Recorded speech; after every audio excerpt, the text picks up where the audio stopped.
Okay, next part of our exploration of the frontier of medieval Anatolia and the type of Islam that existed there. So we've talked so far about frontier versus city Islam. We've talked about antinomianism. But I want to just give some examples of major personages, figures that existed and flourished on the medieval Anatolian frontier. So first up is this guy, Haji Bektash Veli. Lived around 1209 to 1274, and he is really the example of a frontier saint.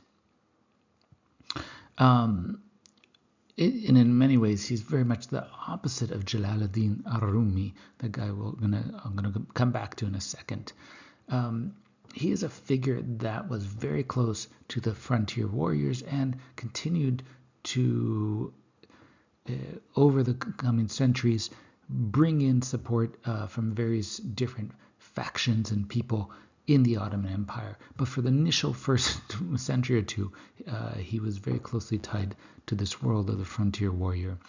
So he, like many of these figures, was a migrant. He came from a place called Khorasan, which is generally seen today as Eastern Iran, but really just means kind of Central Asia, right? So he migrating with them, with these tribes, into Anatolia.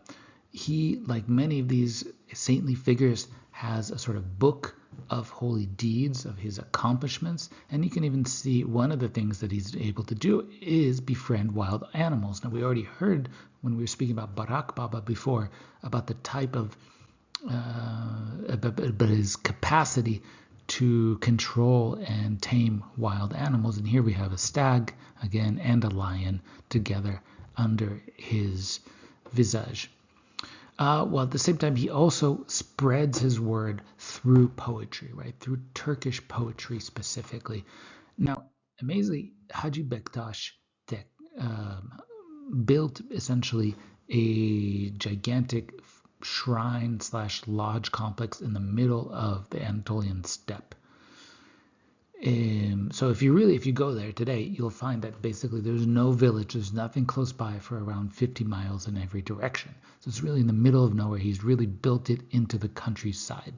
By the way, what does Haji Bektash mean? Haji means someone who's gone on the Hajj to a major shrine. Bektash is his name, and then the last thing that he's called, Veli, means saint, wali in Arabic. Tekke is a term used for a lodge. And this is his lodge complex. And if you go there, it's gigantic. And it's actually still today full of pilgrims. People are there all the time. They are always having different, you can go visit the shrine. They have a lot of different events and ceremonies. And they feed the pilgrims, etc. But what you get here is that in the middle of the countryside, the middle of the steppe, is a gigantic fortress. And it feels like a fortress. It has fortified walls. It's strengthened. It's a military place in many ways. This is very different from the vision of Jalaluddin Rumi, who existed right around the same time as him. You know, Jalaluddin Rumi is not a frontier warrior. He's not moving with the tribes. Instead, he's a scholar. He's a learned scholar who then discovers Sufism and uses that to kind of bring a different dimension to learned Islam. Kind of legalistic Islam, and unlike Haji Bektash, Jalaluddin is very close to the central government. He's buried in the middle of a city. He has a very formal tomb, which is not a fortress-like, and we can see him here again, right? He's obviously a major figure, and he's closely aligned with bureaucrats and other people who are following him and kind of worshiping him. But let's look at a few more. Another figure, famous figure from medieval Anatolia, Yunus Emre. He's today known as a sort of mystical poet from the late 1200s, still read today often in Turkey. But he writes in Turkish, and he kind of one of the first examples of Turkish poetry. And one of the things, if you look through his poems, which you can see here on the left, right, he says, for example, in the middle, "Do not tell me I don't pray. I know my prayers. Whether I pray or not, God knows my supplications. So what does that mean? That means basically it's like, I know you think I don't pray. I know you think that I don't follow the formal rules of Islam, but that's not really up to you. It's up to my own intention, and what I do for God is my own discretion. Here, for example, he is criticizing city Sufis. It says, I am a Sufi, always carrying a rosary in public. My tongue utters spiritual truths, but my heart does not embrace them. So he says, these people in the cities, people like Rumi, are hypocrites in many ways. So he says Sufis they're just as hypocritical as the legalistic scholars. And so for him, he believes in a sort of frontier Islam, a form of Islam in which Islam is basically love. It goes far beyond any different sect or religion. It can actually embrace many different types of people, and to get at this true Islam, this true religion, you have to kind of get away from scholarship and learning and the formal edifices of city Islam. Now, of course, those are necessary, but they have to be inspired by love in the first place. Another figure, probably even more kind of extreme, is this figure named Kaygusuz Abdal. Kaygusuz in Turkish means worry-free, happy. Abdal is another term for a kind of popular dervish, a religious figure on the frontier. We know very little about him. We know he was born in the late 14th century, so somewhere in the late 1300s.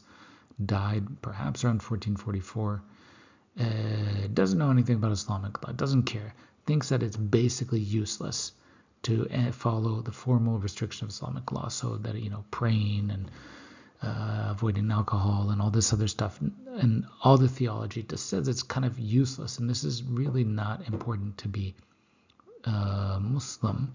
But he also hates Sufis that think that the Sharia, that the law is actually somehow important. So all this world of city Sufism is particularly useless, and instead what he thinks that Muslims need to do is model themselves on Ali, the son-in-law of the Prophet Muhammad. And this goes back to our discussions about Alid or Alid sympathies, right? So he sees there's a lot of attention to the family of the Prophet Muhammad and following their example as the best way to be Muslim.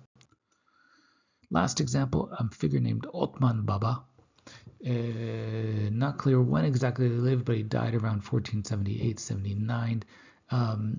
He wanders around northwest Anatolia, so the Ottoman areas. Then he moves into the Balkans, and that's where he ends up setting himself out. And he's always, again, he's an ascetic. He rejects material comfort. He's living in basements, furnace rooms, etc.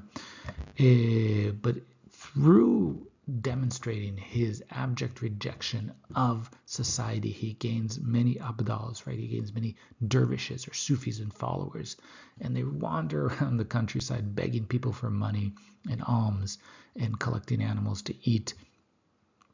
And he's so ragged, etc., that people think that he is basically a slave. They not sure if he's even a Muslim, but he's always praying for the success of the Ottoman armies. He creates earthquakes. He does all sorts of miracles to allow them to succeed. And as always, not only is he rejecting the formal accoutrement of kind of Islamic learning, but like many of these antinomians, even formally, he rejects many of the kind of versions of what he calls city Sufism. People who are attached to the accoutrements of Sufism, the cloak, the beggar's bowl, the seeming hypocrisy of looking pious. But they're not really interested in, what really matters, which is creating miracles, having divine inspiration, and unveiling the truth. So keep those in mind as we think about frontier Islam.